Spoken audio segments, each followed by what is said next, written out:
What if I told you the reason some people slowly pull away from everyone isn't because they're broken, shy, or bad at connection, but because they see too much beneath the surface? And once you start seeing everything, most conversations stop feeling real. Welcome to Decode His Mind, where we break down human behavior, emotions, and the hidden psychology behind how people connect, love, and detach in relationships. In today's topic, we're diving deep into the world of empaths and uncovering why they often seem distant, selective, and misunderstood in relationships. What a lot of people get wrong about empaths is pretty simple. They think the problem is social ability. Like if an empath doesn't have a big circle of friends, it must mean they don't know how to talk to people or build connections. But that idea is actually the opposite of what's really going on. Empaths don't struggle with connection. In many cases, they're operating on a level of emotional awareness most people don't even realize exists. They notice things others miss. The tone behind a sentence, the slight changes in facial expression, the gap between what someone says and what they actually feel. They don't just process words, they process meaning, intention, and what is being left unsaid. And when you experience people that way all the time, social life starts to feel very different. Because once you consistently see what's underneath the surface level interaction stops feeling satisfying. Small talk doesn't just feel uninteresting, it feels off. Almost like you're participating in something artificial where everyone silently agreed to stay shallow, even though deeper truth is sitting right there under the surface. Conversations start to feel predictable. Emotional reactions feel repeated. A lot of social interaction begins to feel like a script people are unconsciously following, and over time that creates a quiet kind of disconnect. So the empath is left with a decision, whether they fully realize it or not. Do they keep showing up in interactions that feel empty just to stay socially active? Or do they pull back and wait for something that actually feels real? Most of the time they pull back, and that's where people misunderstand them. From the outside it looks like isolation. It looks like withdrawal. But internally it isn't fear that's driving it. It's clarity. It's discernment. Empaths aren't trying to avoid people. They're trying to avoid shallow connection. They're not interested in constant conversation. They're interested in honest conversation. They don't want to be surrounded. They want to be understood. And once someone realizes how rare that kind of connection actually is, their standards naturally change. That's when their social circle starts to shrink. Not because people necessarily push them away, but because they quietly stop participating in connections that don't feel genuine. They stop forcing laughter. They stop pretending interest. They stop feeding energy into interactions that feel one-sided or shallow. And this is important to understand. This isn't loss. It's filtering. They're not becoming less social. They're becoming more selective, more intentional, more aligned with what actually feels meaningful instead of what just fills time. But that selectiveness has consequences. Deep emotional honesty is rare. Real presence is rare. People who are comfortable being fully seen and also capable of seeing others clearly are not the majority. So when an empath raises their standard for connection, naturally fewer people meet it. And they understand that. Even if they don't always say it out loud, they know that choosing depth usually means accepting more solitude than most people are used to. But for them, that trade feels reasonable. Because being alone often feels lighter than being surrounded by people who don't really see you, so they become comfortable in that space. Not because they dislike relationships, but because they value real connection too much to settle for anything less. And once you understand that, the whole story changes. It stops being why don't they have more friends and becomes something more accurate, like how many people can actually meet them where they naturally operate. Because when someone is built for depth, shallow connection doesn't just feel unfulfilling. It feels dishonest. And here's something else that often gets misunderstood. People say empaths absorb energy, and it sounds vague or even mystical. But there's a very real psychological and physiological side to it. Empaths are extremely sensitive to emotional signals, not just in a thinking way, but in a bodily way too. Their nervous system reacts quickly to emotional cues from others, things like tone shifts, posture changes, tension, or even subtle breathing differences. And because of that, they don't just observe emotions in other people, they feel them. So if they're around someone anxious, angry, manipulative, or emotionally unstable, their own internal state starts to shift in response. Not because they choose it, but because their system is picking it up and trying to process it. Over time, this changes how social interaction feels. It stops being neutral. It starts to have a cost. An empath might leave a conversation or a group setting and feel drained in a way that's hard to explain. Not just tired, but like something has been taken out of them. Like their internal energy was used up instead of shared. At first, they may not understand it. They might think they're just introverted, tired, or stressed. But as it keeps happening, a pattern becomes clear. It's not people in general that drain them. It's certain emotional environments. And here's where it gets more specific. Most people maintain their emotional state internally, regardless of what's happening around them. But empaths often adjust based on what's around them. So if there's tension in the room, they feel it. If someone is hiding insecurity or anger, they sense the mismatch. If there's emotional chaos, their system starts trying to process it, and that takes effort. Constant, quiet effort. Now imagine that happening repeatedly across different interactions, day after day, year after year. At some point, something shifts internally.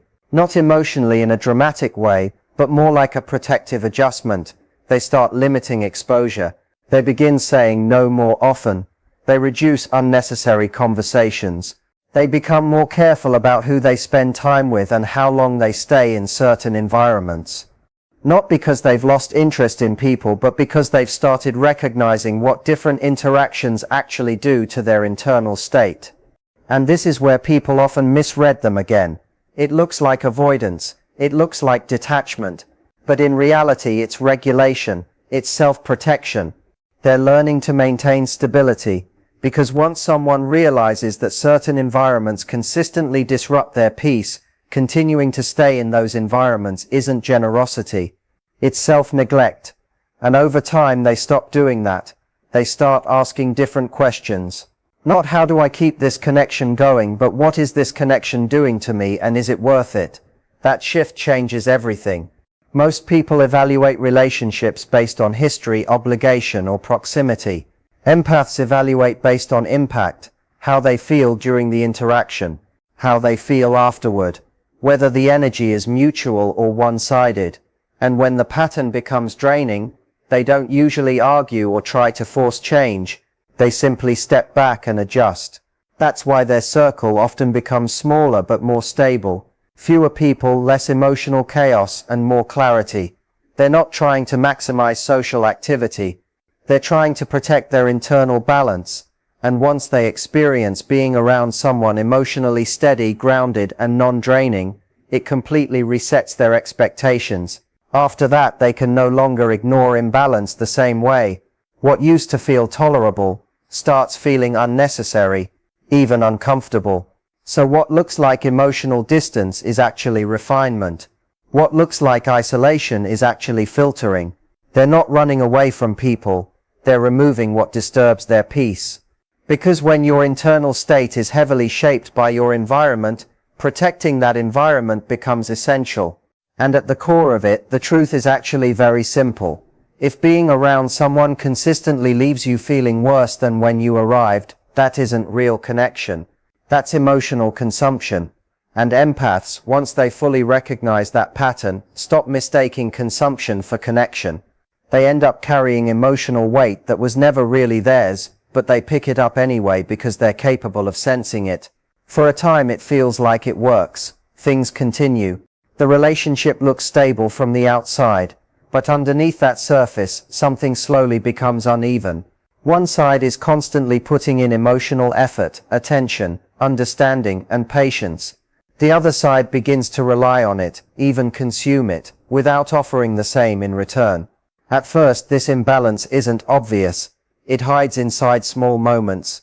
A pattern here, a repeated behavior there. But over time, repetition turns into awareness. And awareness turns into clarity. The empath starts noticing that certain people only reach out when they need something, that apologies don't really lead to different behavior, that their understanding is taken for granted rather than returned. And this becomes an important turning point, because now it's no longer about feelings alone. It becomes about patterns that keep repeating. At this stage, they have enough evidence to respond differently. The only question is whether they will act on it immediately or delay it. Some don't act right away. They stay longer than they should. Not because they're blind to what's happening, but because they keep hoping awareness will eventually lead to change in the other person. They try to give situations time to improve, but slowly even that hope starts to fade. Not because they become cold or detached, but because they become more accurate in their understanding of people and patterns. They begin to realize something very important. Just because you understand someone deeply doesn't mean you are required to keep absorbing their behavior. And once that idea clicks, everything starts to shift. They stop over-explaining themselves. They stop defending people who repeatedly show the same behavior. They stop trying to fix dynamics that were never equally shared in the first place.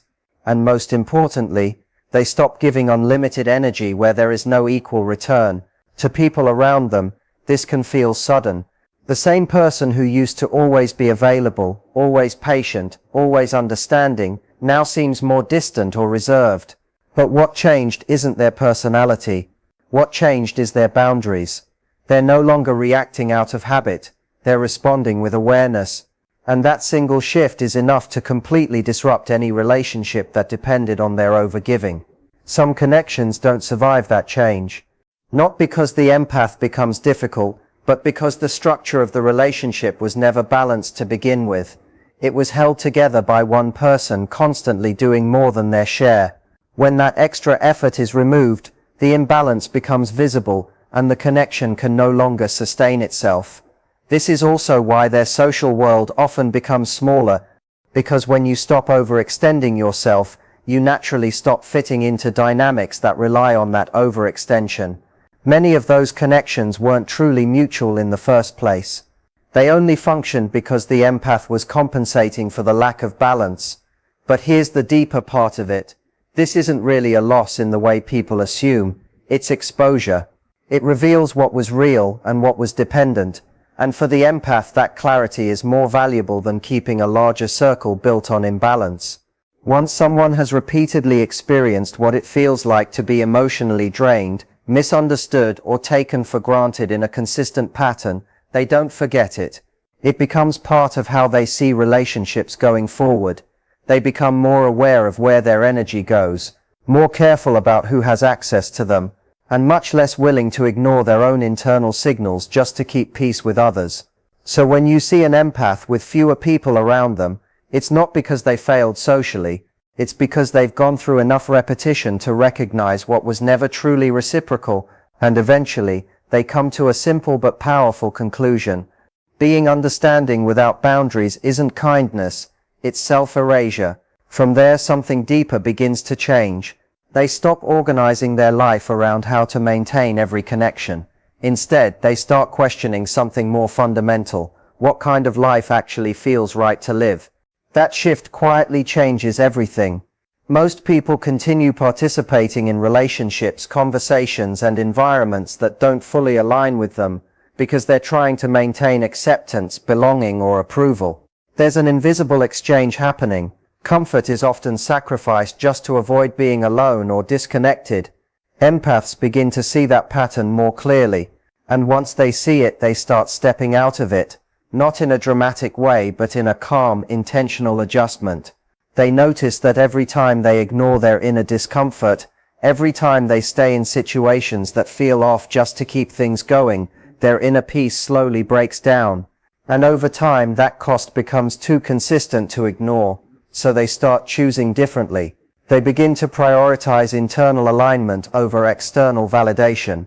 And this is where their life starts to look quieter from the outside, but clearer from the inside. Spending more time alone doesn't feel like emptiness to them. It feels stabilizing. Their thoughts become less scattered. Their emotions settle. There's less pressure to constantly adapt to other people's energy. Instead of adjusting themselves to match their environment, they start letting the environment show them whether it's right for them or not. That reversal changes everything. The need for approval doesn't disappear overnight, but it loses its control over them. Not because they stop caring about people, but because they've experienced something more grounding than approval itself, internal consistency. That feeling of not being at war with yourself anymore, where what you feel inside matches how you're actually living. From the outside, people might misunderstand this. They may label it as distance, arrogance, or emotional withdrawal, but that usually comes from people who are still living in a system where acceptance matters more than alignment. To them, choosing peace over participation doesn't make sense, but to the empath, it's no longer a debate, because they've already lived both sides. They've experienced what it's like to be constantly available, constantly involved, constantly adjusting themselves for others. And they've also experienced the result of that lifestyle: exhaustion, confusion, and inner conflict. So they simplify things. They reduce unnecessary interaction. They become more intentional with who they let into their space. Not out of fear, but out of respect for their own mental and emotional stability. They start valuing calm, sincerity, and emotional honesty far more than constant engagement. And something interesting happens as a result. The relationships they do keep become much more stable. Less tension, less misunderstanding, less emotional noise. There's space for honesty without pressure, and silence without discomfort. Those connections are no longer maintained out of obligation, but out of mutual understanding. At that point, their standard is clear. And once someone experiences that kind of peace, there's very little motivation to return to chaos just for the sake of having more interaction. Because they've learned something most people avoid realizing for a long time: being surrounded by the wrong energy doesn't just feel bad in the moment. It slowly erodes your inner state over time in ways that aren't always immediately visible. So they stop chasing connection for the sake of connection itself. Instead, they start choosing carefully. Not perfectly, but consciously. It becomes choosing what truly belongs in their life. In the end, what this really comes down to is clarity over chaos. Empaths don't lose people because they fail at connection. They lose interest in anything that drains their peace or demands more than it gives back. What looks like distance from the outside is actually self-awareness on the inside. They stop over-giving, stop over-explaining, and stop staying in relationships that survive only because of their tolerance. And when that stops, the truth of every connection becomes visible. Some relationships don't survive that shift, but the ones that remain become real, balanced, and calm. So the final truth is simple: they're not trying to have fewer people around them. They're just no longer willing to lose themselves for the sake of having more. If this made you see people and relationships in a deeper way, make sure you like the video, subscribe to ***, decode his mind, ***, and hit the bell icon so you never miss what's coming next. And if you made it this far, comment clarity below, because that's exactly what this mindset is all about.